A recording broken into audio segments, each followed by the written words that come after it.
All right, I've initiated recording. So we have this backup recording in addition to the live video feed that will be going to YouTube and Facebook and on here, Zoom. Allah Pa, how are you? Allah Pa, I'm well, thank you very much. How are you? Fine, thank you. Mr. Jamshid Afnan, how was your week and the pandemic, weathering this storm that we're going through? Well, I had a great week. I've been essentially staying home and working from home from mid-March going forward. So my work days and home time is all become essentially one. Days becoming longer because there is no beginning and ending, like when you go to a job location. Okay, beautiful, beautiful. I mean, that means you have more efficiency. That's how I see it. More efficiency. Clearly, I don't spend any time on the road. So I do want to ask you, so as it is nearing the time to start, do you know if you have any friends that have difficulty joining? Because we're going to be developing. We'll be developing 2 links, a Facebook and YouTube link to send out. If you would like to send to anyone who needs it, we are going to be producing that and putting that into the chat so people can share that.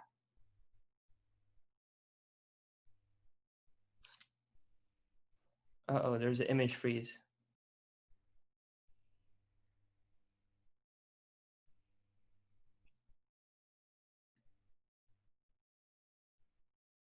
Mr. Afnan, can you hear me?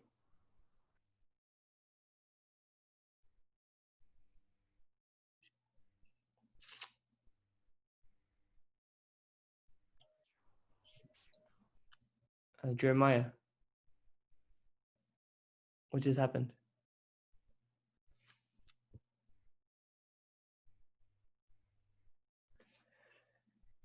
Okay, sorry everyone, we're having technical difficulties as our speaker is going to be rejoining us. Our speaker is Mr. Jamshid Bahman. Jamshid Afnan. Sorry about that, guys. We have technical difficulties coming around. We're going to be having our speaker, Jamshid Afnan, joining us very soon. Jamshid Afnan, before he joins us, I'll introduce him. He is a Baha'i author and historian. He was born in Shiraz to a Baha'i family as a 5th-generation Baha'i. To further his education, he moved to the United States in the mid-1970s, where he studied computer science and applied mathematics.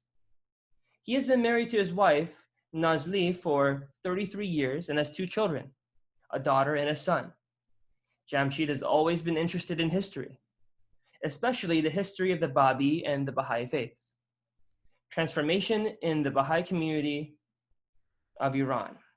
So in 2016, Jamshid co-authored a book titled Stories from the Cradles of the Faith. Stories from the Cradle of the Faith. Narratives of heroism, sacrifice, and transformation in the Baha'i community of Iran. Professionally, Jamshid has worked in the power industry since 1980 and is currently the Chief Information and Cybersecurity Officer for the Bulk Power System Operator for the 6 New England states. Jamshid has been giving talks and presentations about the different aspects of the Baha'i faith for decades. Now, Mr. Afnan, it is a pleasure to have you back. Our technical difficulties hopefully have resolved. God willing, the technical difficulties have resolved. I hope you can hear me. Yes, very fine. We can hear you, yes. Okay, great. Should you start the presentation? Yes, so I have brought, as you were reconnecting, I have brought forth the introduction. We discussed a little bit about some information about you, and I did not say what our topic is. So our topic is about something very special to the Baha'is of the world.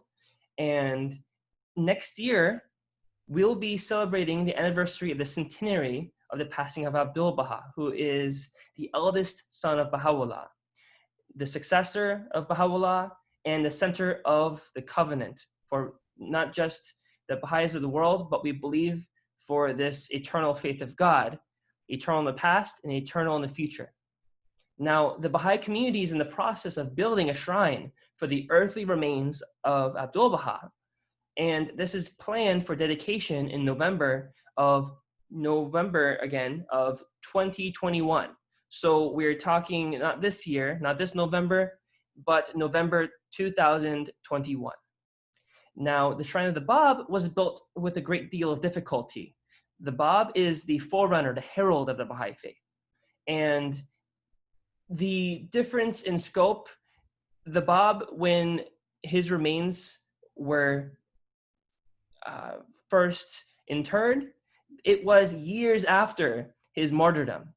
And I'm not going to discuss this. This is the mystery that Mr. Afnan has come here to speak about this mysterious occurrence that happened in the 1800s. And more importantly, something that will be widening our perspectives as to who this personage, the Bab, who he was, and what was the significance of the interment of his remains in current day Haifa, Israel. Please, Mr. Afnan, it is all yours. Thank you very much. Dear friends, I'd like to start my comments with a short prayer by His Holiness the Bab. Say, God sufficeth all things above all things, and nothing in the heavens or in the earth or in whatever lieth between them, but God, thy Lord, sufficeth. Verily, he is in himself the knower, the sustainer, the omnipotent. Dear friends, John made a touch on the history of the Babi Baha'i faith, and during this presentation, certain comments from other writers may refer to the Babi faith. They really mean Baha'i faith on that. Additionally, for the friends that may not be familiar with the Baha'i terminology, again, the term covenant breaker means somebody who disobeyed the founders of the faith, especially in the case of succession. And that means breaking the promise and covenant breaker. So without further ado, we start the presentation.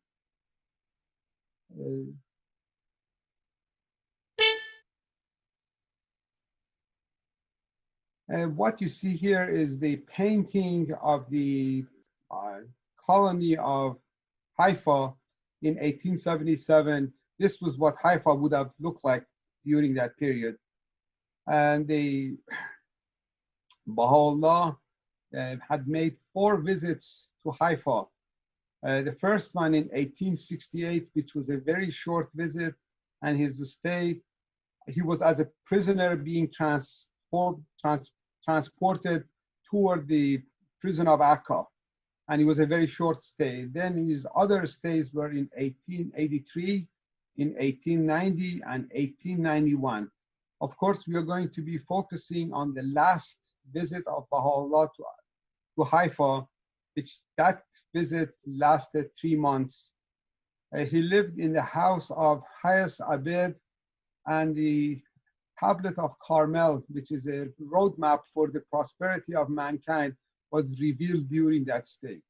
Additionally, on one occasion that the Baha'u'llah's tent was pitched on the mountain near a number of cypress trees.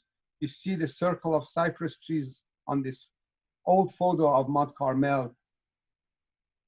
Baha'u'llah pointed to the spot below the cypress trees and gave a mission to Abdu'l-Bahá to bring the remains of the Bab from Iran and build a shrine for him there. And however, it appears one needs to consider what challenges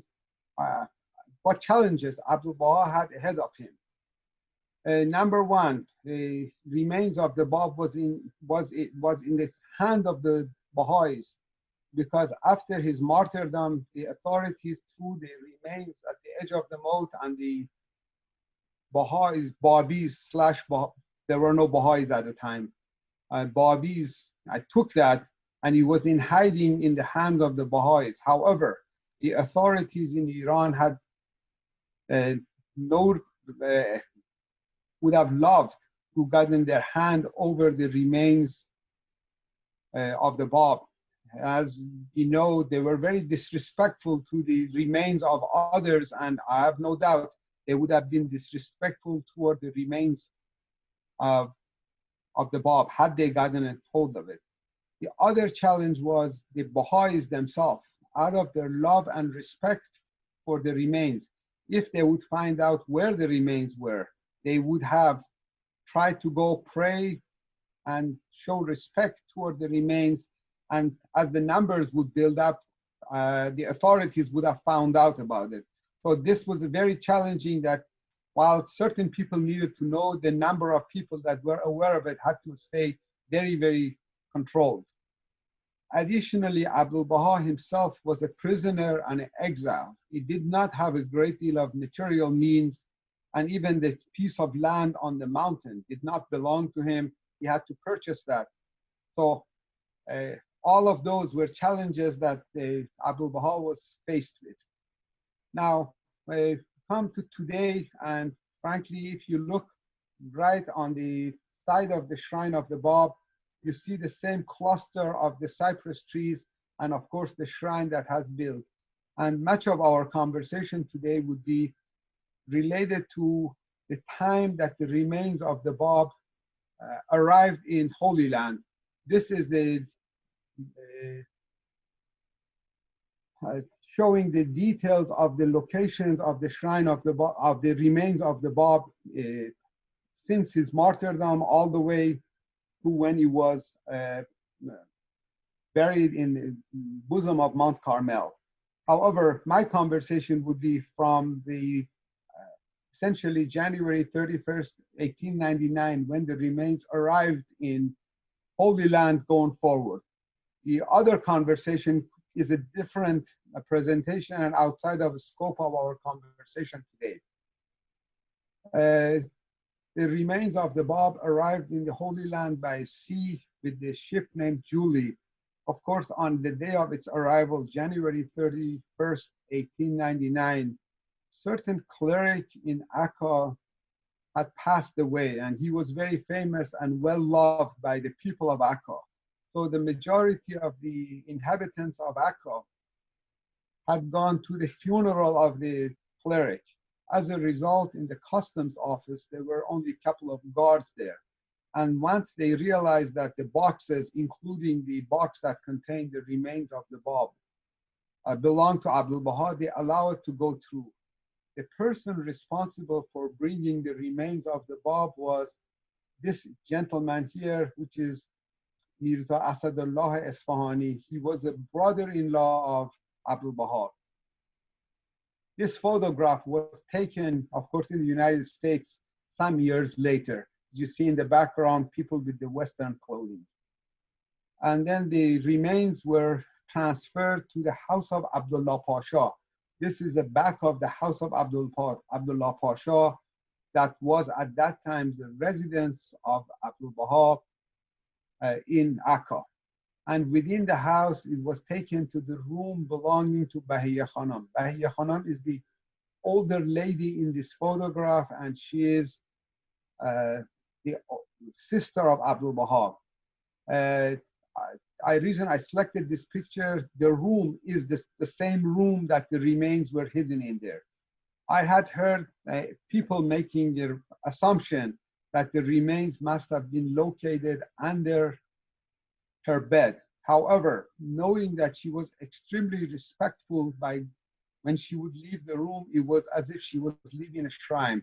She always walked backwards. Upon entry to the room, she would prostrate herself.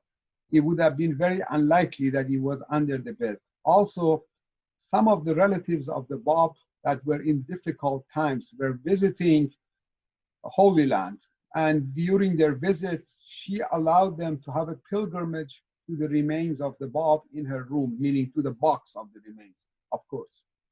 And their account of their visit is written and available, and they describe the box being positioned vertically in the closet in her room. So that is the correct location where the remains was placed. Upon arrival of the remains in the Holy Land, Abdu'l-Bahá also had started the construction of the shrine of the Bab. As we see here, is a partially constructed, the original component of the shrine of the Bab that was only 6 rooms, unlike the current that is of 9 rooms. And in addition to that, Abdu'l-Bahá had asked a certain Agha Sayyid Mustafa Rumi, who was in Rangoon, Burma today, to build a sarcophagus for the remains of the Bab, and the sarcophagus was built and was shipped in 1900, 1901 as a gift of the Baha'is of Rangoon.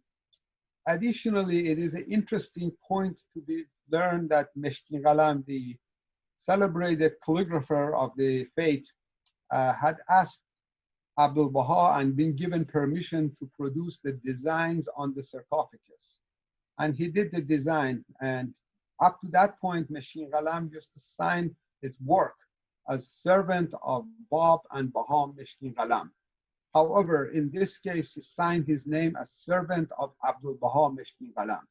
This act made Abdu'l-Bahá furious because he did not want to be glorified for his actions. He considered himself Abdu'l-Bahá, meaning servant of Bahá. And the covenant breakers, specifically the brother of Abdu'l-Bahá, Mirza Muhammad Ali, he sent his younger brother, Mirza Badiullah, to Damascus with a number of gifts and others to the governor, which you see in the photo here, Nazem Pasha, to ask him to investigate Abdu'l-Bahá. And they misrepresented many of the facts of the events that were taking place. Here are the charges that they had petitioned the governor related to the actions of Abdu'l-Bahá. One, that he had rebelled against the government and established his own government. 2, that he has built fortification on Mount Carmel. Of course, the fortification was misrepresentation of the shrine of the Bab that was under construction at that time. And 3, he with Mirza Zikrullah have hoisted a banner with the inscription Ya Baha'u'llah among the inhabitants and including the Bedouin. Mirza Zikrullah is the nephew, faithful nephew of Abdu'l-Bahá. And also the last charge was that he owned 2/3 of the land in Akka. Of course, a commission of inquiry was sent to the Holy Land. The commission, as the first part is that he was instigated by Mirza Muhammad Ali. They arrived in Akka in 1902. They did a very thorough job, and they found Master Abdu'l-Bahá innocent of all charges. However, the government put him under house arrest regardless. The challenge for Abdu'l-Bahá was that he had rented a house at the bottom of Mount Carmel. And that was like the office dealing with the construction of the shrine. And he no longer could go to the office and supervise the construction of a shrine personally. So Abdu'l-Bahá did the following solution. This is another picture of House of Abdullah Pasha. And as you see on the top of the building, there is a wooden room that Abdu'l-Bahá had it constructed. This is a close-up shot of that same room. The window of that room, of course, one of the windows, opens up pointed directly at the shrine of the Bab on Mount Carmel. If you look at this photograph that is from the side of Mount Carmel, looking at the Akka, which is the peninsula across the bay, the house of Abdullah Pasha would be right where the peninsula, near the tip of the peninsula, looking at Mount Carmel. When you look at this picture, it of course looks hazy, and that's a modern picture, air pollution. However, the reality is that at the time of Abdu'l-Bahá, it would have been crystal clear, very little air pollution in the area. The construction was moving forward as such, and at that point, the Sultan of Turkey, Sultan Abdul Hamid, also titled Red Sultan because he was responsible for the massacre of hundreds of thousands of Armenians and others. As seeing the Ottoman Empire is in its final spinal of failure, he was suspicious of everybody, and he would have very harsh penalties for whoever they could. By 1907, the 6-room shrine had been completed, and what the covenant breakers did, they petitioned the Sultan himself, with the charges very similar to the original charges, that the 4 charges that was added. And since the Western pilgrims had started going to Holy Land, another charge was added in there, and that was that the Abdu'l-Bahá is meeting with foreign military advisors. Of course, the Western pilgrims that were going to visit Abdu'l-Bahá were presented as the foreign military advisors. And the process came through Nazem Pasha, governor of Syria, and the commission was sent to Holy Land. This is the second commission of inquiry.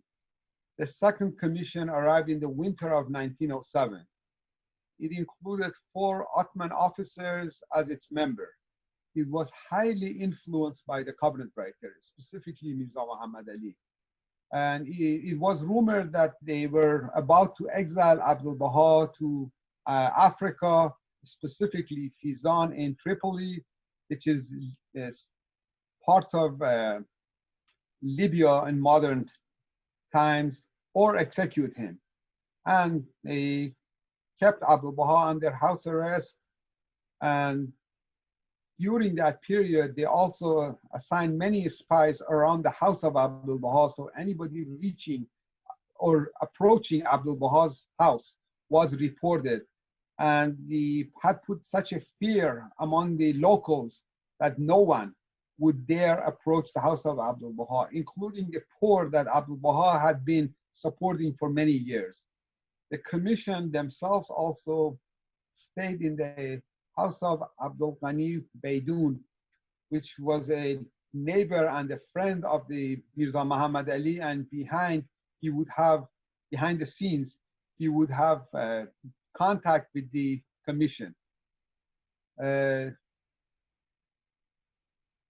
These are the same charges as I read before, and these were the same charges, and they, of course, the commission had access to all the records from the past.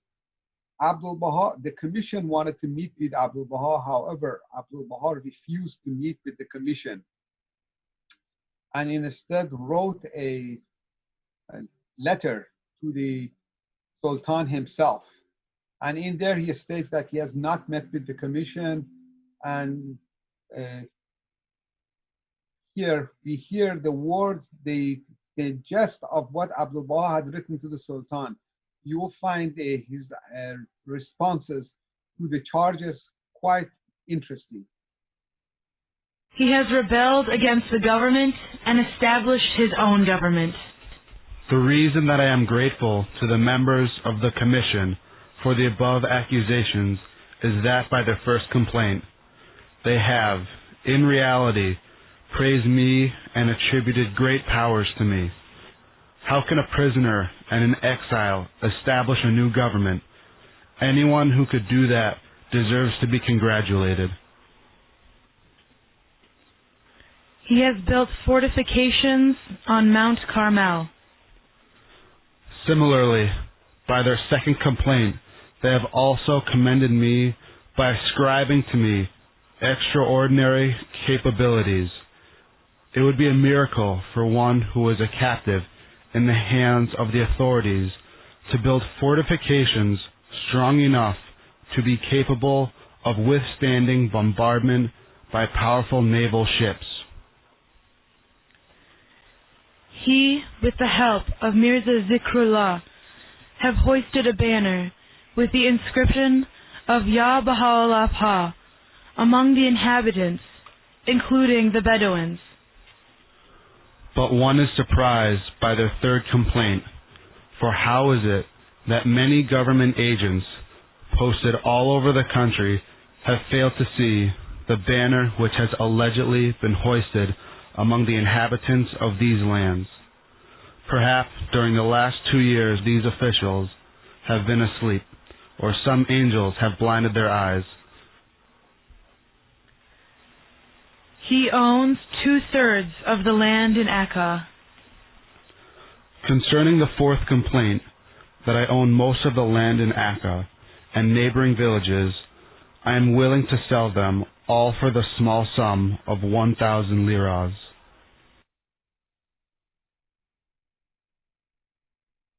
Friends, Abdu'l-Bahá had a friend who was Italian and also head of a shipping company. Also, he worked as a consulate of Spain in Akka. Since the rumors related to either exile of Abdu'l-Bahá or possibly his executions were almost reality among many people, they thought he came and offered Abdu'l-Bahá to hold the ship, and he had actually indeed had held the ship back for a few days to take Abdu'l-Bahá out of Holy Land. However, Abdu'l-Bahá invited many of the Baha'is and told them and asked their advice of if he should go with the ship or to avoid whatever punishment was coming his way or stay in Holy Land. The consensus of the Baha'is were that he should leave with the ship and save himself. However, Abdu'l-Bahá answered that when the Bab was being taken to the gallows on its way, he did not, even though he had the opportunity, ran away. He stood for what was right. And for that same reason, he had no plans of getting out of Haifa, Akka area, and he stayed there. Beyond that, on July 24th, this is here, of course, what you see is what the Shrine of Bab would have looked like in 1909 on Mount Carmel. On July 24th, 1908, the commission had come to their conclusion, and their plan was to come over to Akka and they submitted to or do with Abdu'l-Bahá as they pleased to. And from the Abdu'l-Bahā's house, you could see the ship is coming across the bay toward Akka, and everybody was concerned of what is going to happen to the master. Abdu'l-Bahá himself was just pacing the room and waiting. And however,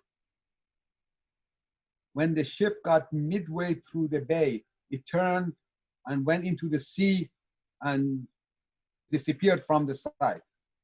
What had happened in Constantinople, a bomb intended for the Sultan Abdul-Hamid, had gone off, killed many. The Sultan himself was not injured, but many had died. So all the naval officers and all the commissioners were recalled to the capital, and as a result, the ship had changed direction and gone to the capital. Abdu'l-Bahá refers that event as the cannon of God going off and taking the chain of imprisonment from the Abdu'l-Bahā's neck and placing it on Sultan Abdul-Hamid's neck. Because what happened beyond that, the Sultan Abdul-Hamid was removed from the position due to the pressures of the Young Turks Revolution, and all the political and religious prisoners were freed, and ultimately the Khilafat and the Sultaniyat all ceased to exist after that. and Sultan himself became the award prisoner of the state. And I here put the picture of the leader of the Young Turks revolution, Ismail Anvar Pasha. And it is noteworthy to point out that when they freed everybody else, they did not free Abdu'l-Bahá. And they had to send a telegram and ask secondary that if Abdu'l-Bahá was included among the folks that are going to be freed. And of course he was, and he was freed from prison. These are some photographs of Abdu'l-Bahá around the shrine of the Bab.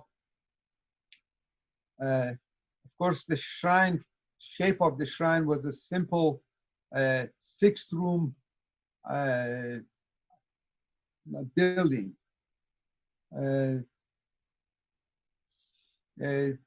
Abdu'l-Bahá, on the first Nowruz of his freedom, he moved the remains of the Bab to the shrine, and here we all hear the events in the words of Guardian. I could never be able to say it as eloquently as the Guardian has stated, so I'm just going to play his words. So. Every stone of that building, every stone of the road leading to it, he, Abdu'l-Bahá, many a time was heard to remark, I have, with infinite tears and at tremendous cost, raised and placed in position. One night, he, according to an eyewitness, once observed, I was so hemmed in by my anxieties that I had no other recourse than to recite and repeat over and over again a prayer of the Bab which I had in my possession, the recital of which greatly calmed me. The next morning, the owner of the plot himself came to me, apologized, and begged me to purchase his property. Finally, in the very year his royal adversary lost his throne, and at the time of the opening of the first American Baha'i Convention, convened in Chicago for the purpose of creating a permanent national organization for the construction of the Mashrikul Adhkar, Abdu'l-Bahá brought his undertaking to a successful conclusion in spite of an incessant machinations of enemies both within and without.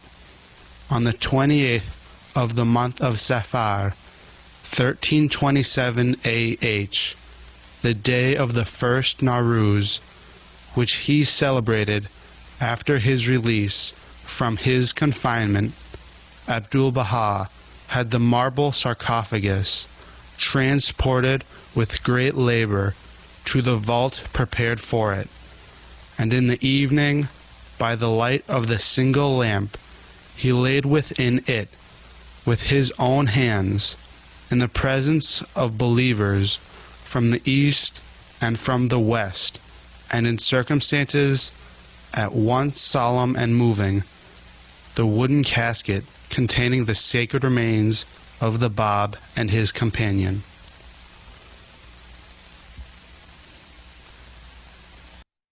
When all was finished, and the earthly remains of the martyr prophet of Shiraz were, at long last, safely deposited for their everlasting rest in the bosom of God's holy mountain, Abdu'l-Bahá, who had cast aside his turban, removed his shoes, and thrown off his cloak, bent low over the still open sarcophagus, his silver hair waving about his head, and his face transfigured and luminous, rested his forehead on the border of the wooden casket, and, sobbing aloud, wept with such a weeping that all those who were present wept with him. That night he could not sleep, so overwhelmed was he with emotion. The most joyful tidings is this. he wrote a letter in a tablet announcing to his followers the news of this glorious victory, that the holy, the luminous body of the Bab, after having 60 years been transferred from place to place, by reason of the ascendancy of the enemy, and from fear of the malevolent, and having known neither rest nor tranquility has, through the mercy of the Abha beauty, been ceremoniously deposited on the day of Nowruz within the sacred casket in the exalted shrine on Mount Carmel.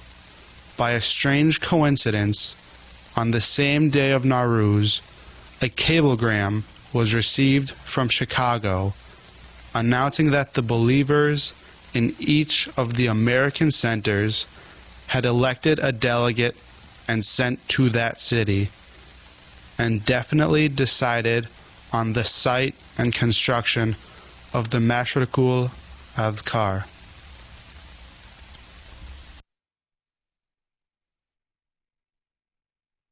Of course, here we see Abdu'l-Bahā's picture in front of the shrine of the Bab at that time, and other photographs of the shrine from that era.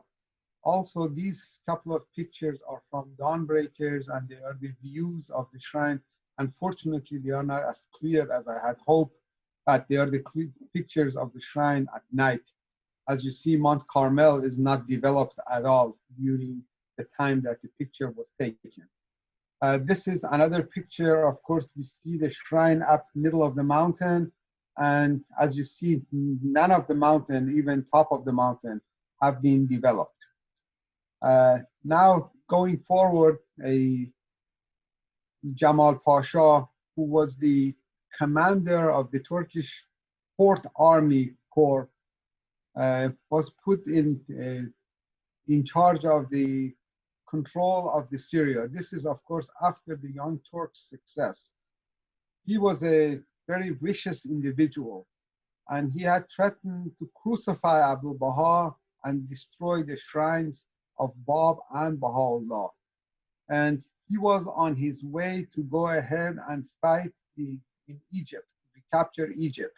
And he had threatened, and this was recorded by the German consulate, who reported to Abdu'l-Bahá, trying to get Abdu'l-Bahá to leave the Haifa Akka area, that he would be coming back and from the battle.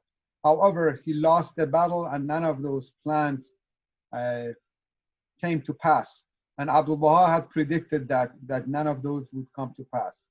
Here we see what happened to the fate of the individuals that opposed the construction of the Shrine of Bab or threatened to destroy it. The 4 members of the Commission of Inquiry, this is of course the second Commission of Inquiry that was sent by Sultan Abdul Hamid,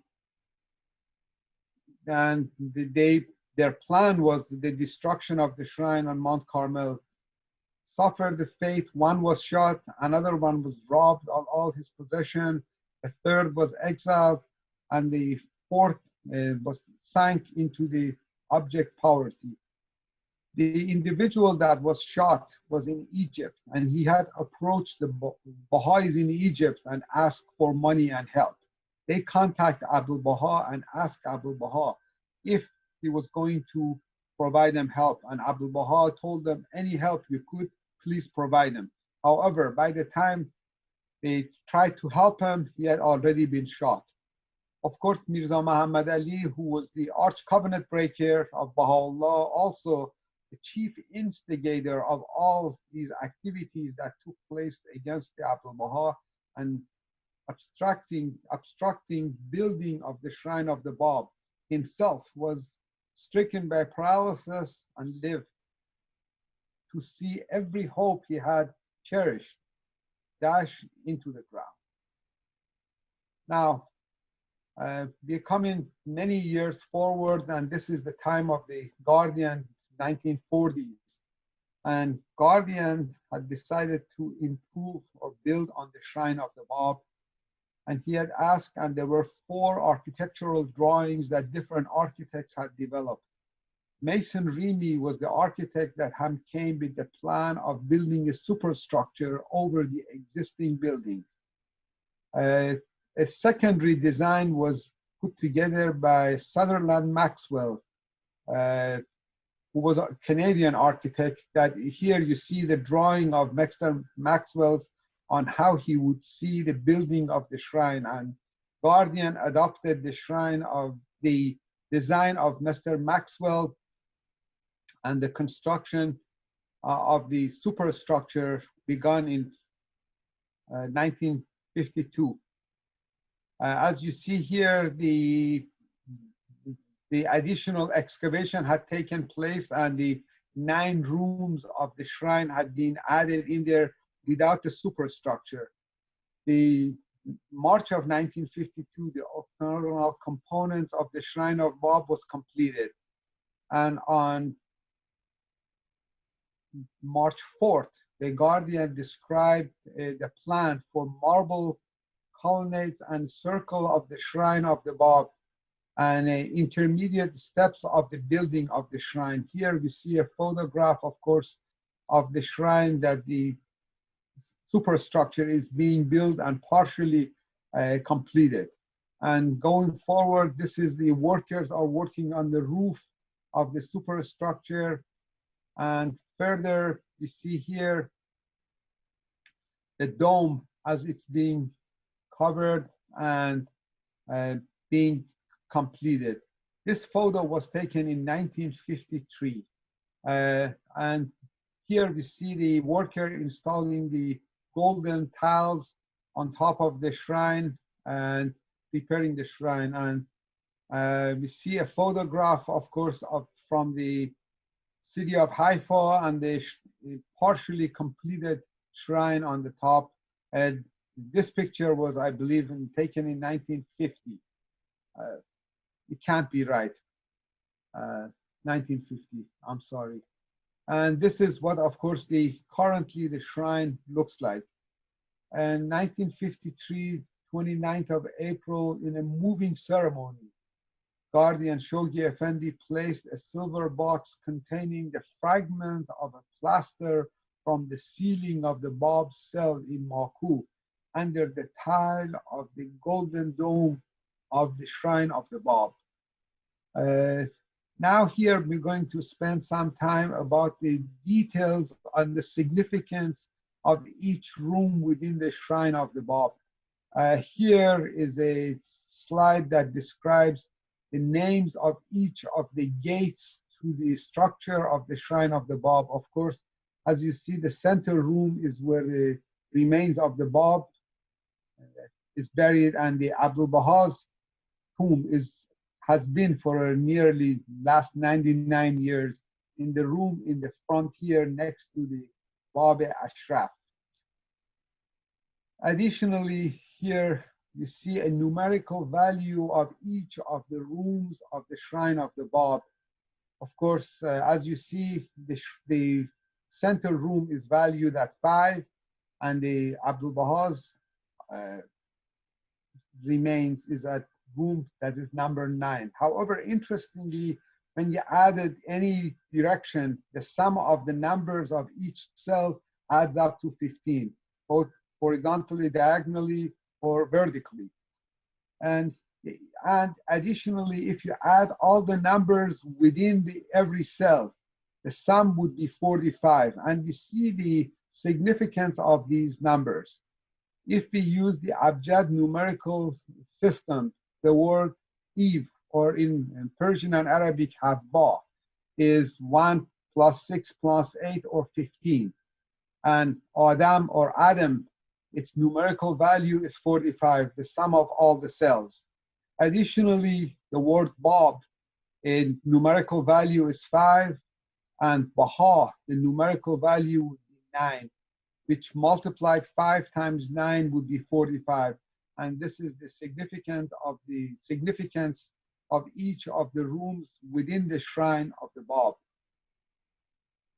In Rizwan of 1996, the terraces below the shrine of the Bab were completed and opened to pilgrims. And in 2001, at dusk on the evening of the 22nd of May, of course, that is the time of the declaration of Bab, the opening of the terraces of the shrine of the Bab, a $250 million project began which had begun 10 years earlier, was completed on 19 majestic terraces. And here we see the entirety of the terraces placed.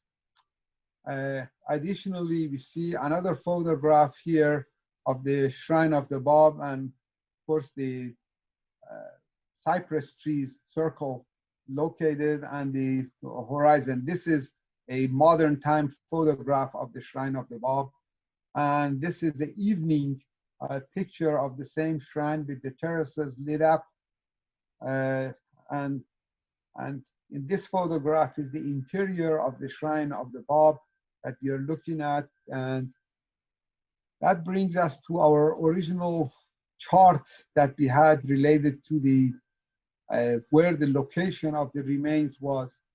We are clearly on the shrine on Mount Carmel, and it will be continuing going forward. At this point, I like to make a short tribute to Abdu'l-Bahá, whose effort, this achievement of building of the shrine of Bab, was among the hardest missions he was given by his father, Baha'u'llah, to produce. And here I thought it would be interesting to perspective to look at how Abdu'l-Bahá was described by Edward Granville Brown. Many of the Baha'i friends have heard Baha'u'llah's description by Edward Brown. However, he also has written about Abdu'l-Bahá, and here we listen to how he describes Abdu'l-Bahá. Seldom have I seen one whose appearance impressed me more. A tall, strongly built man, holding himself straight as an arrow, with white turban and raiment, long black locks reaching almost to the shoulder, broad, powerful forehead indicating a strong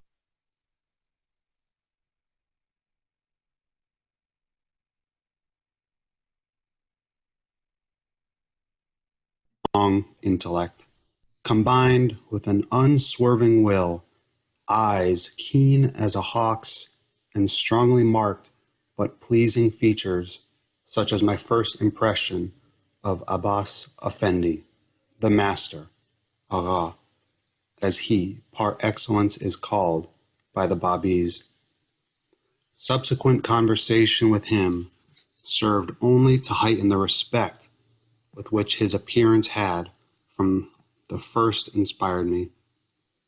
One more eloquent of speech, more ready of argument, more apt of illustration, more intimately acquainted with the sacred books of the Jews, the Christians, and the Mohammedans could, I should think, be scarcely found even amongst the eloquent, ready, and subtle race to which he belongs. These qualities, combined with a bearing at once majestic and genial, made me cease to wonder at the influence and esteem which he enjoyed even beyond the circle of his father's followers. About the greatness of this man and his power, no one who had seen him could entertain a doubt. Friends, here I decided to put in the proposed shrine of Abdu'l-Bahá's architectural drawings and pictures that, as John indicated at the beginning of the talks, will be dedicated next November of 2021. Here, of course, is the garden plaza approaching the shrine. followed by, here is the front entrance of the shrine. Of course, as you see, the door is located in this location. And here we see grounds around the shrine, how they would appear. And of course, last but not the least, you see the picture of the shrine that was taken, would be a drawing of the shrine at night, a bird's eye view of the shrine. This brings my talk to a conclusion. If there are any questions, I would be glad to answer it. Thank you. Thank you, Mr. Afnan. So we do have some questions. The first question I wanted to ask is, given the circumstances today with the pandemic, with all of these difficulties that people are enduring, and the Baha'is, the goal to build the shrine of Abdu'l-Bahá, the very person with great sacrifice, with great, well, not just sacrifice, but with great emotion, finally set in place something that was deemed by my standards, at the very least, my humble standards, almost impossible to do, given all the people that leagued against him. My question is to you about the shrine of Abdu'l-Bahá, what you think the significance is in the building of this shrine today for the Baha'is. Well, Abdu'l-Bahá clearly needs to be recognized for the impact he had on developing the community of the religion of his father, extending it to the West. And indeed, he is worthy of having his own shrine and not be a part of the shrine of the Bab, even though being next to the remains of the manifestation of God is a worthy and praiseworthy location. I'd like to share a different story with you, and that is related to the House of Bab in Shiraz. The House of Bab in Shiraz originally was changed by the request of Khadija Begum, the wife of the Bab, after the martyrdom of Bab, and was modified to look differently than what it was, because the house was reminding of her a great deal, reminding of her life with Bab a great deal. And after her passing, the house had been left in the modified form. At one point, Abdu'l-Bahá wrote a tablet asking the spiritual assembly of Shiraz to modify the house to its original form. Of course, the political situation in Iran was not conducive to Baha'is doing activities. So they really did not want to get involved with that activity because they were afraid. And so they wrote a letter back to the Abdu'l-Bahá telling him that they ought to stop and wait until the political situation is better before they would try to make construction of changing the house of the Bab. Abdu'l-Bahá wrote back to them and said, a worthy captain will sail the ship regardless of how rough the sea is. Go ahead and start the construction immediately.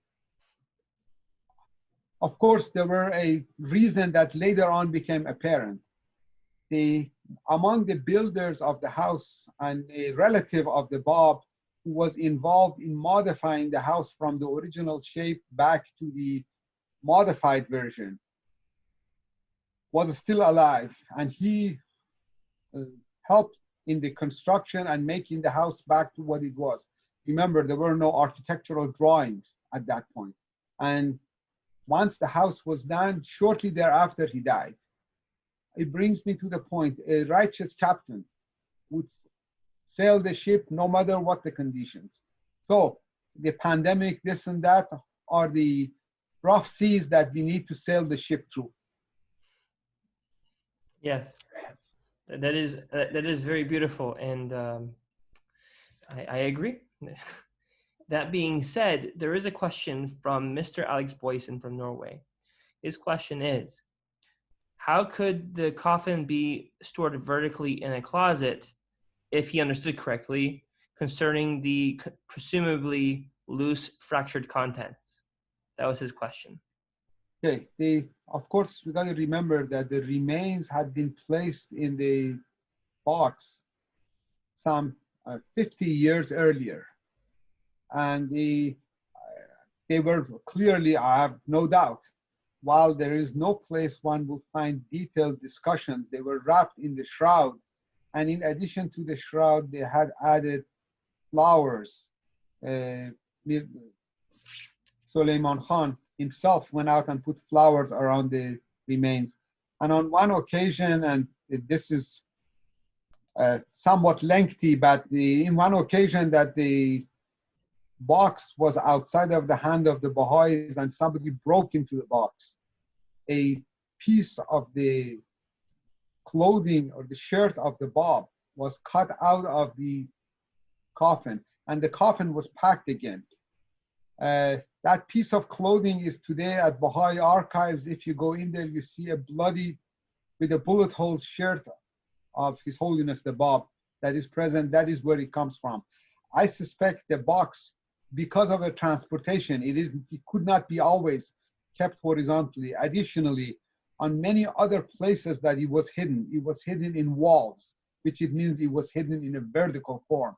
So it probably was packed with additional material, so the inside was not loose or moving. That is, however, there is one cannot know for a fact.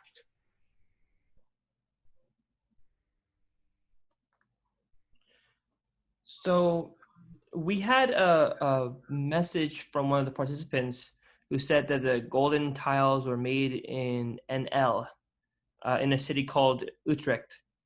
I don't know how to pronounce the city name that well, but that was a contribution. The question is, the source from Edward Brown, is it published anywhere? Where can one find it? One could find it in the, give me a moment, the Edward Brown and the Baha'i Faith. I'm sure you're familiar with the book. I don't remember the page number off the top of my head to tell you what the page number is. However, I could, down the line, send you an email with the page number of the. Okay, great, and we can send it to that person. Yes. Thank you. And further, we have another question.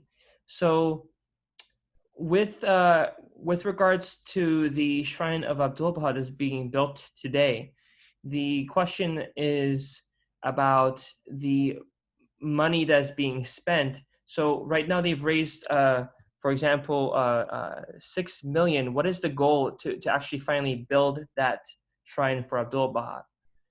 I'm not certain. I'm not certain, frankly, what the total budget and the other details of the shrine are to share with you. I believe that was announced sometime earlier. However, I don't recall. Okay, that's fine. The other question is about the sacrifice and the hardships that Abdu'l-Bahá endured in interring the Bab's remains, in building the shrine of the Bab. How long did it take Abdu'l-Bahá to actually put all this together? I'm aware that, for example, some people didn't want to sell land to the Baha'is either, to even actually build anything on that land. Yes, during the presentation, there was a reference that Guardian is talking about, and referring to Abdu'l-Bahá, saying the landowner did not want to sell him the land, and he prayed the prayer of the Bab over and over, and that calmed him down. And the owner came to him the next day. This is the land for the plot, not a large portion, just where the small piece of land around the shrine that was being referred to. Indeed. And of course, if somebody knows there is something you really want badly, they would want to charge you as much as they possibly could. So I suspect some of that might have been going on. Oh, yeah. I heard a story about it where the sacrifice in different stages of buying the lands just for the Baha'i shrines as we have it today, the patience that the Baha'is endured, waiting for people to eventually provide the land, who, as a result of their regret for doing so, would eventually provide the land anyway, because their reasons to not provide the land was simply because they were Baha'i, not because they didn't want to sell the land. Yes. So to me, it's intriguing, the ability that somehow that the Baha'i community overcame this outright prejudice that was so clear, so brazen, and so accepted. My question is next. So what is for the wait a second, there's another question that came in. Okay, sorry, this is more important. Can you comment regarding the recollection of Rhea Khanum about the Bab's remains?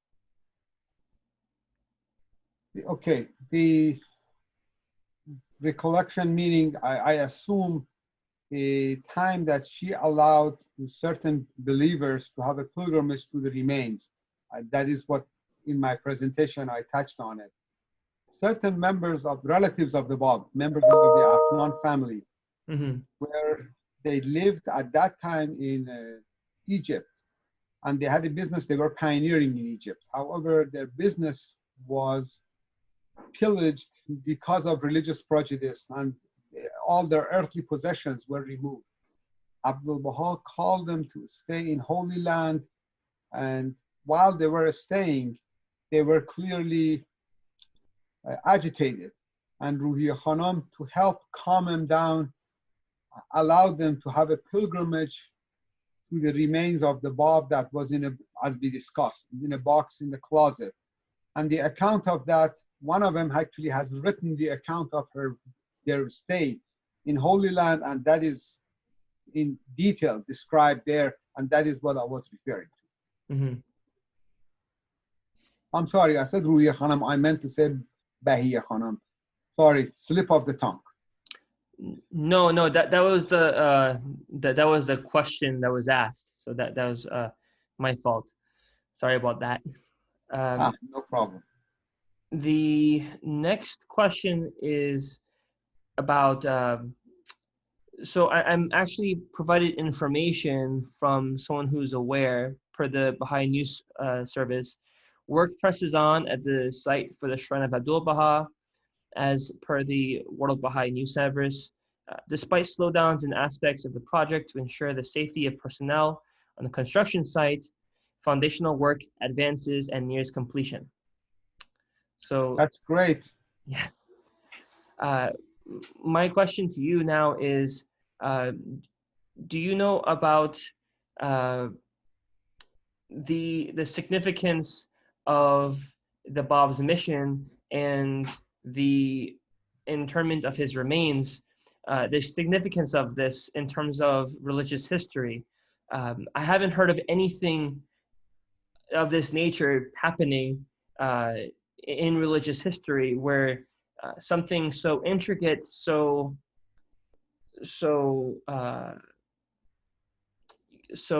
fragile, what came to fruition when so many times the Bab's remains were probably almost discovered. What is your comment on this, having some more understanding and some more knowledge about the events that transpired prior to the interment of his remains finally? Well, as related to that, as the prayer that I read for the opening of my talk, saying, say God suffice it, I'm sure the portion of the prayers from Bob says, all things in the heaven and earth, but God suffice it. So God is aware of everything, and the will of God is supreme over all events. Even though as humans, we think we have our free will, and we indeed do, our free will does not supersede the will of God. Whatever is the will of God will take place, regardless of us as humans helping it or trying to prevent it. And we would not be able to ever change the will of God.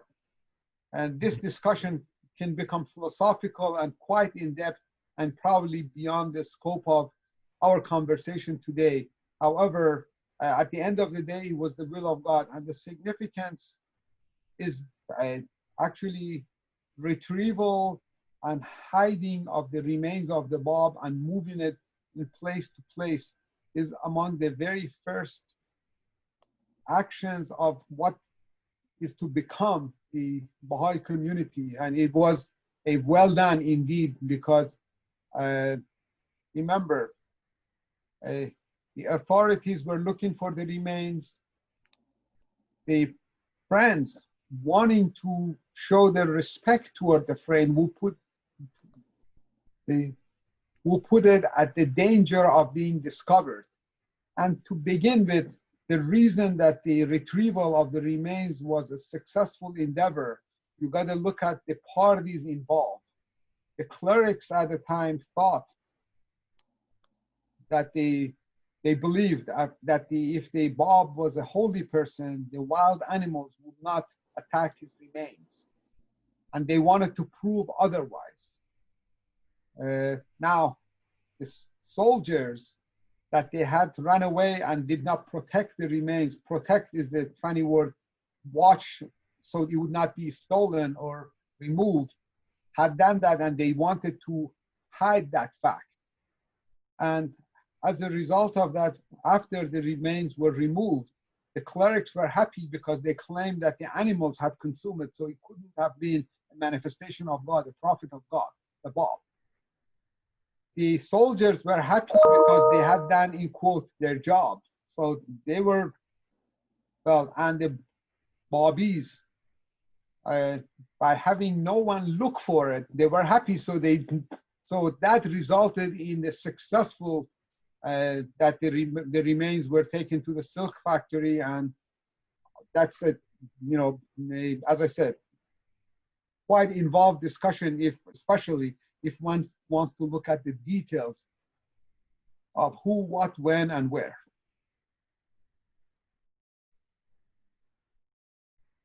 So we've had two questions pop up, some on YouTube Live, 3 questions actually. I'm going to ask this one person's 2 questions together, as it's very related. It seems more and more attention is being paid to the life of the Bab and his teachings and his mission. Would you agree?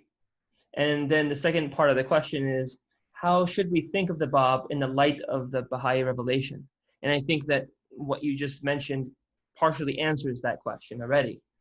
But those are the 2 questions. I respectfully do not agree with the first assertion that we are now studying the life of the Bab more than before. Unlike many other religions, that there is the founder, there is the manifestation of God. In the Baha'i dispensation, there are 2 stars. Now, and one could imagine a Bab's station similar to that of John the Baptist compared to Christ. However, Bab himself was a manifestation of God, a prophet that brought books of revelation.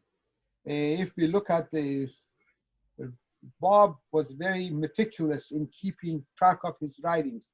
He has written 2 books called Book of Index, or Kitab al-Fihrist. In there, he documents what has been revealed and the size of those revelations. And in each case is around 250,000 verses had been revealed. Additionally, the largest book of any revelation, Kitab al-Asma, which is among the last books that Bob revealed in prison of Chehrir. Its complete form, I believe, there is not in existence among many places. There are portions of the book that are kept because, unlike other books, the book is 19 chapters, and each chapter is 19 sections. And all 360 is covered, and that the size of the book is around probably 4,200 pages. As we know, the book of Bayan is partially completed. Bob stopped after the 11th chapter, did not reveal the rest of it. The rest of it was left for the one whom shall God make manifest, Baha'u'llah, to complete the book. This is symbolically very valuable, and symbolically it shows that the revelation of God was not completed until the revelation of Baha'u'llah was completed. And by the way, just to make the story full, Guardian Shoghi Effendi talks about this, and he says the Kitab-i-Iqan is the missing chapters of Bayan, or unrevealed chapters of Bayan. They are really not missing, they are unrevealed. That's intriguing. And very, very intriguing. I have a question, given that we've spoken about the Baha'i literature. There is a question from Alex Carlberg from St. Pete Beach, Florida, who asked this question regarding the Tablet of Visitation. In his Tablet of Visitation, Abdu'l-Bahá says, "Make me as dust in the pathway of thy loved ones." Alex's question is the intention that people will walk on the landscaping over the top of the shrine? That was his question. I don't believe so. Abdu'l-Bahá is talking about a metaphorically related to him being the dust, and people meaning that he would be supporting the friends at all levels. It doesn't mean physically going and walking on this dust or the other dust, or walking on the landscaping. You got to look at it in the metaphorical form versus a physical form of the statement. And it shows Abdu'l-Bahā's view that he considered himself a lowly person, humble. Shows the humility of Abdu'l-Bahá.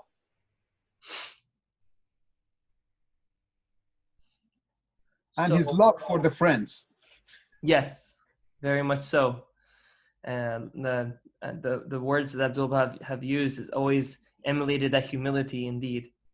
The question we have locally from Clearwater, we have a question from Jeremiah from Clearwater. His question is, the remains of the Bab and Anis are entombed together in the shrine in one resting place, correct?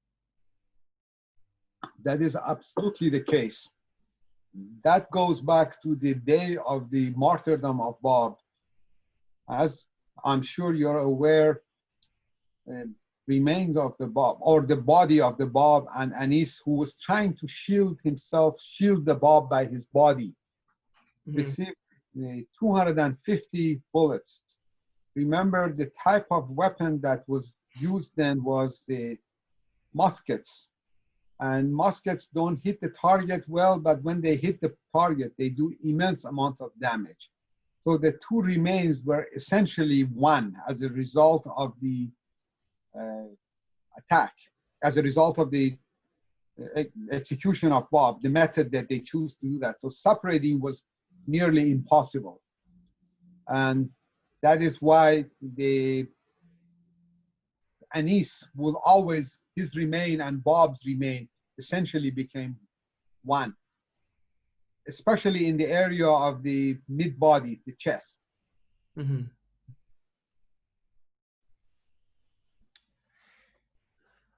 So for those who are watching this, this is my question. We are currently in the 200-year anniversary of the birth of the Bab, who was born 200 years ago as of last year, 2019, but we're still in that year before the next birthday is celebrated by the Baha'is around the world. This is, again, the 200th year anniversary, if I restated that, the 200th year anniversary, 200 years ago, 1819, the Bab was born. My question is as to the significance of time in how everything is unfolding.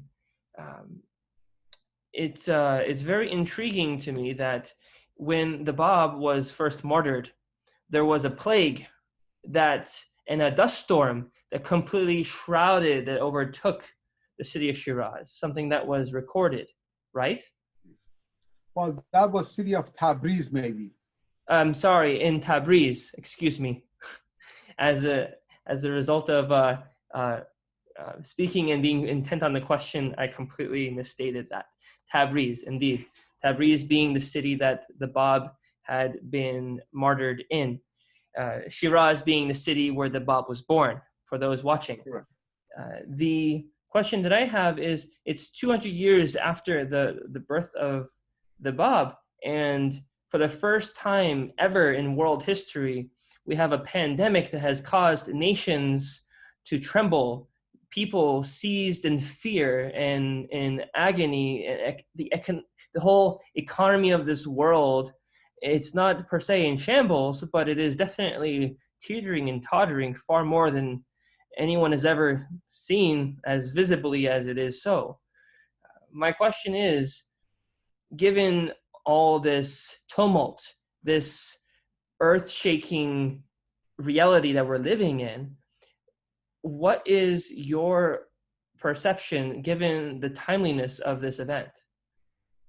Well, that is actually God's will, and God does as He will it.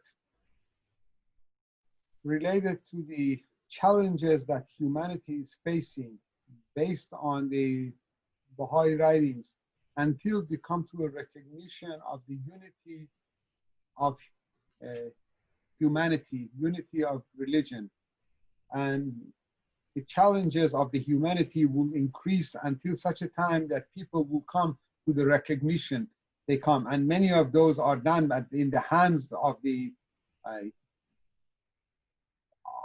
people themselves. And what we see is some of those challenges that is facing humanity today. And I could not really add any additional significance. There may be others. It is the will of God, and He does as He will it. And we are spectators in this amazing drama that is unfolding. That is most certainly the case.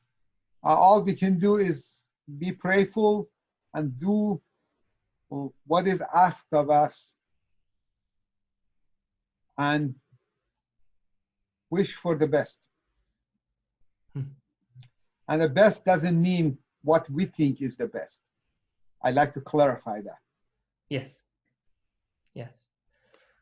And these spiritual forces at work, we can only see the manifestations of them, and maybe one day know their significance. Yes. There is a question we have from George and Farida Vaya, who are attending the Zoom chat right now. They're from Jupiter, Florida, out just the other coast of Florida. Thank you so much, Janab Afnan. My lovely wife Farida is so happy you have brought back such wonderful memories of her time in 1978 when she was invited to attend the 100th anniversary of the Baha'i faith in Burma. Baha'u'llah himself had sent Sayyid Mustafa Rumi to Burma in 1878, and the result of his devotion and teachings, for which he was martyred, the faith grew, especially in a town outside of Rangoon, that the master subsequently designated Abdu'l-Bahá village. And Sayyid Mustafa Rumi is buried there. For the 100th anniversary celebration that Farida attended, several of the Baha'is there commented that they too were 5th generation Baha'is. Only 3 foreigners were allowed to attend. Councillor Payman from Jakarta, Dr. Munji from India, and by the blessings and bounties of Baha'u'llah, the Baha'i community of Thailand asked Farida to attend, which she joyfully agreed to do.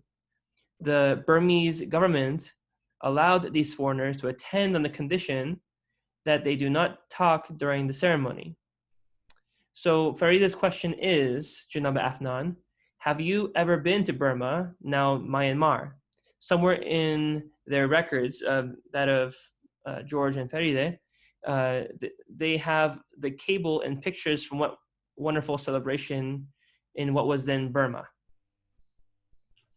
Unfortunately, I have not had the opportunity to travel to any part of Southeast Asia, including Burma.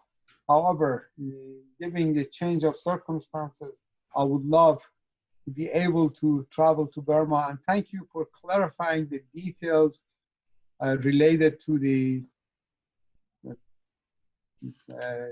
representative that Mr. Rumi, that Baha'u'llah had sent. And I'm not Janab Afnan, I'm just Jamshid. Yes, yes. And for those listening, Janabe is a respectful term that was used by and still is used by people who speak Farsi, the Persian language, which is where the Baha'i faith originated from. Janabe means Mr., but it is a respectful way to say Mr. to another person. And Baha'is around the world will use the word Janabe or Mr. when they're referring to each other and others. So it's not just confined to Baha'is to say Janabe. If you're called that, it is a sign of respect. That being said, Alex Boyson from Norway has asked this question. How might we show respect to an Afnan when we see one? Okay. Afnan is no different than any member of the community. Baha'u'llah has given the relatives of the Bab the title Afnan, which translates to the word twigs. And he has given them 2 qualities, a special. One is the responsibility. The first one is to teach the cause. Yes. And the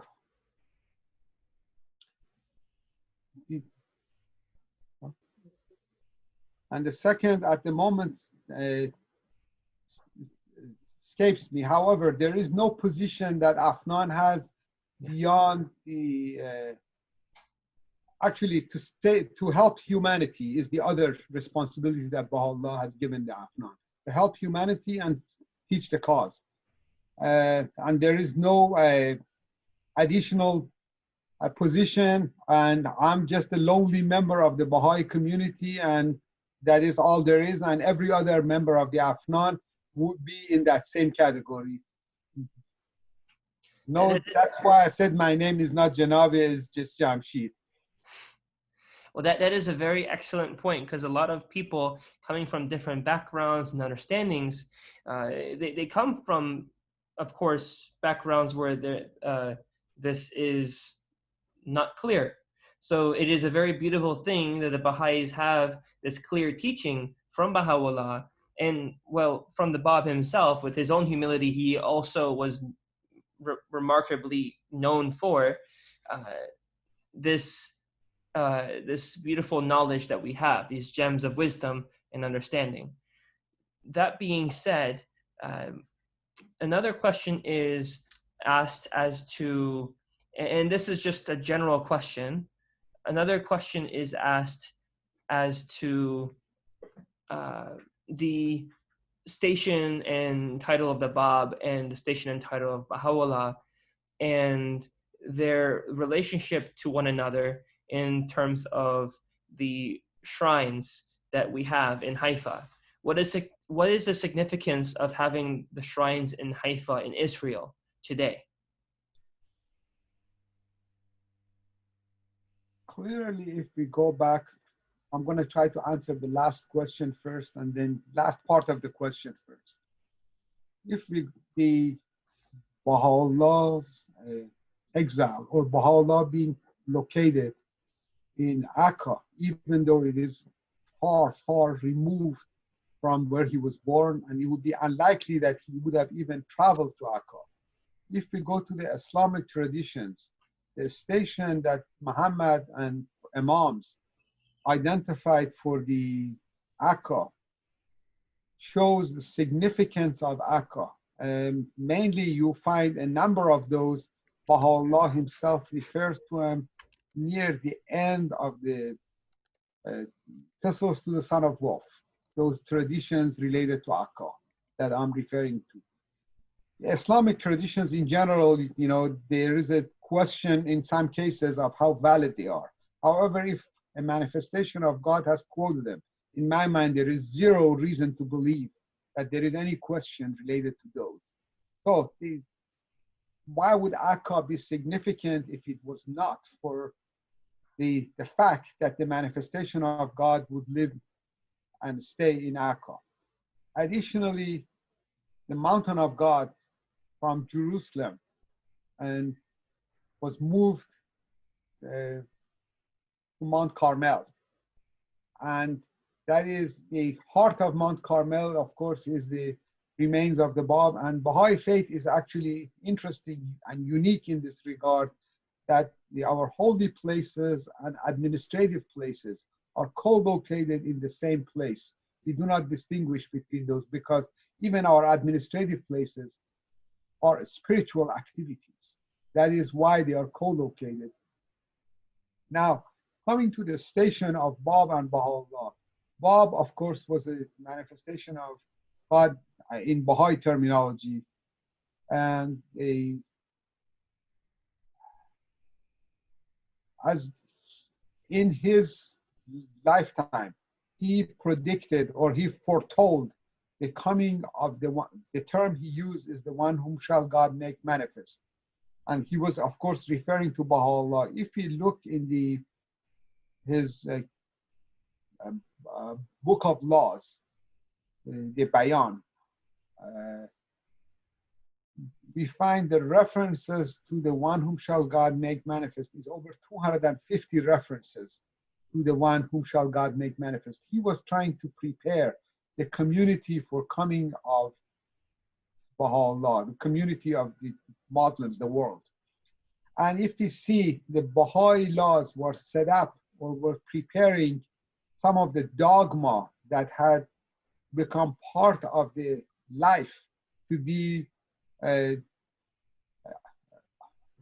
destroyed, removed, and opening the path for when Baha'u'llah comes, the path will be open for people to be righteous and receive his message. Basically, every manifestation's job is to prepare the people that accept the next manifestation of God. And that was the relationship between Bab and Baha'u'llah. And Man Yazharullah, is that how they say him whom God shall make manifest?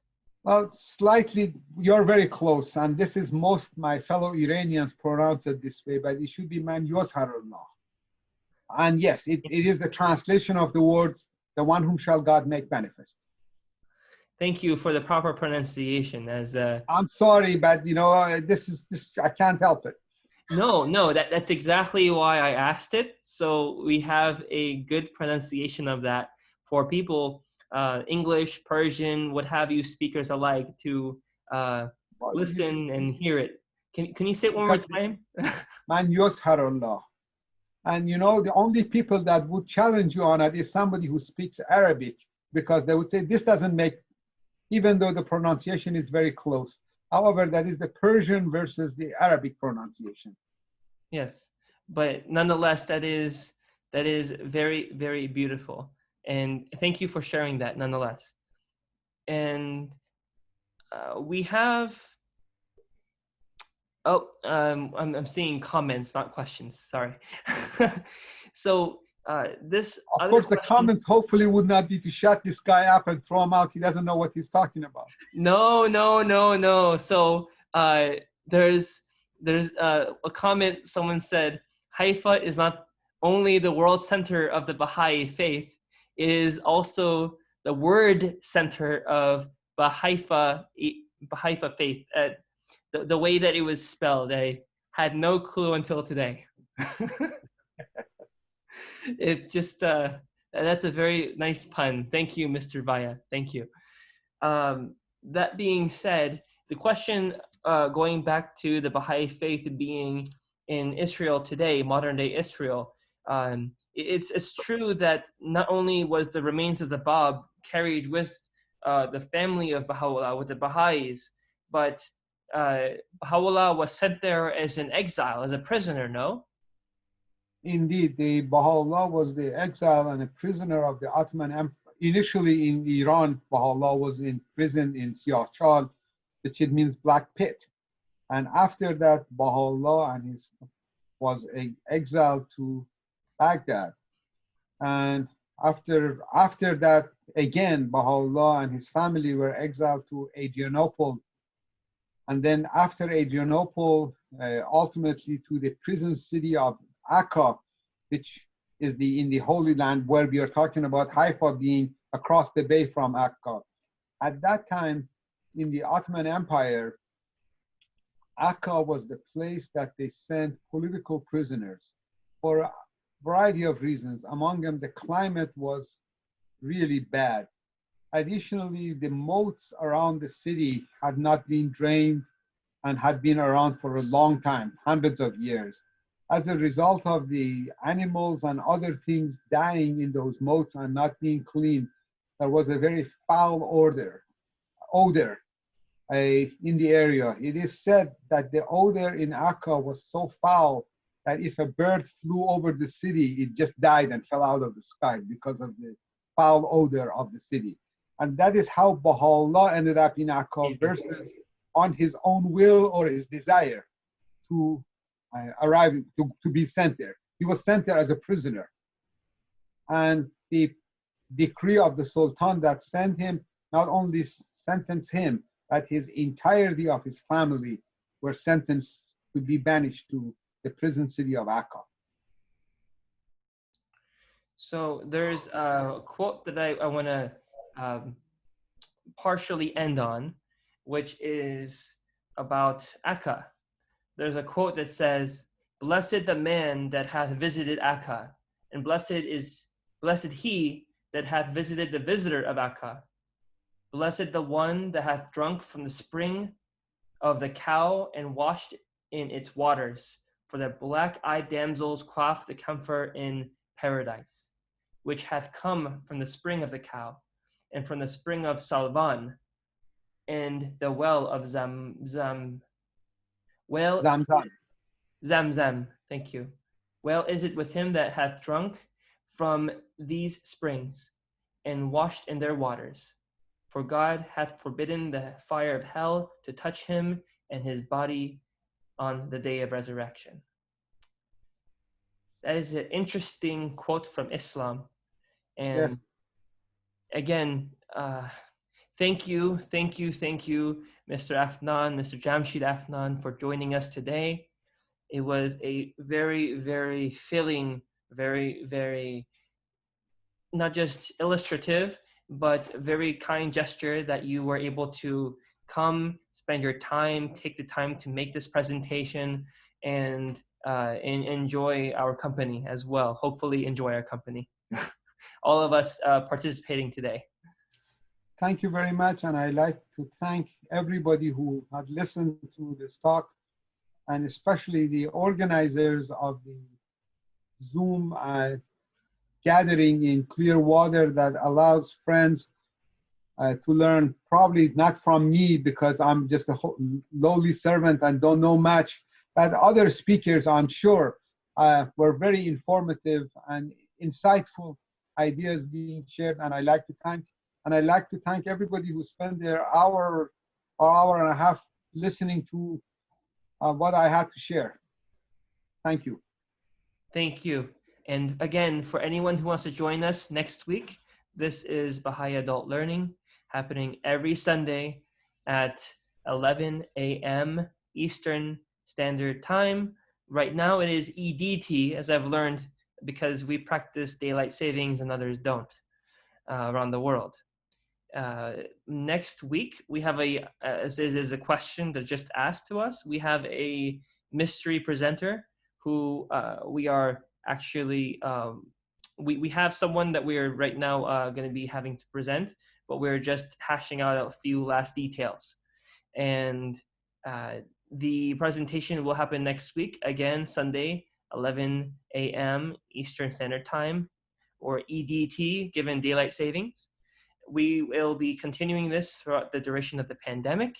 So as everyone is indoors and they are practicing social distancing, we are going to continue these presentations as a result of, again, social distancing and not entering the Baha'i Center in Clearwater for the sake of the community and our safety. That being said, this is sponsored by the Baha'is of Clearwater, Florida. And if you wish to watch similar sessions such as this one right now, please feel free to go to YouTube if you're not there already and search Clearwater Baha'is. After you search Clearwater Baha'is, the username for the Clearwater Baha'is account is just that. Please look at the videos that we have posted online.